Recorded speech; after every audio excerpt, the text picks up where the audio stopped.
মোৰ ইউটিউব চেনেলটোত আগতে সদায় মিনি ভ্লগ আপলোড কৰিছিলোঁ যদিও মাজতে কিবা অকণমান অসুবিধাৰ কাৰণে মিনি ভ্লগ দিব পৰা নাছিলোঁ।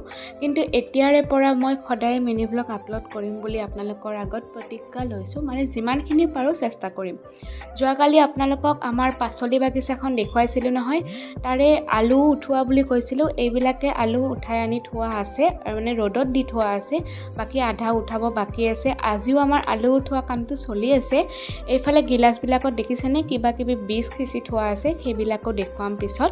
আজি যিহেতু ছানডে, পপিয়ে গা পা ধুই ধুনীয়াকৈ ফ্ৰেছ হৈ আহিছে, হাতত কালাৰ বুক আৰু কালাৰ পেঞ্চিল লৈ আজি গোটেইকেইটা লগ লাগি অকণমান কালাৰ কৰোঁ। মই ইমান নকৰোঁ বাৰু, সিহঁত দুটাই কৰিব। তো ধুনীয়াকৈ তাইৰ কথা শুনকচোন কি কয়।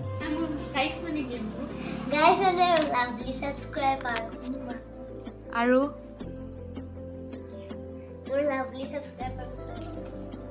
শুনিছেনে, তাইৰ মতে গাইজ হেনো লাভলি ছাবস্ক্ৰাইবাৰ্ছ হয়ো দিয়কচোন।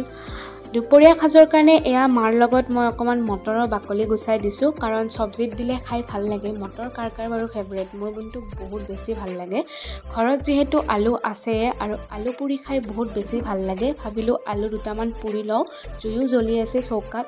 পোৰা বস্তু খোৱাটো ইমান এটা ভাল নহয় বুলি মানুহে কয়, কিন্তু মই দেখোন মাছ পোৰা, আলু পোৰা, বেঙেনা পোৰা, বিলাহী পোৰা এইবোৰ খাইহে বেছি টেষ্টি পাওঁ। দুপৰীয়া সাজ খালোঁ ধুনীয়াকৈ, আৰু বতৰটো অকণমান বেয়া হৈ আহিছে, বৰষুণ দি আছে আৰু একেবাৰে আন্ধাৰ মুন্ধাৰ। বৰষুণ দিলে ভালেই বাৰু, অকণমান ধূলিবোৰ কমিব বাৰু। আজিলৈ এৰিছোঁ দেই।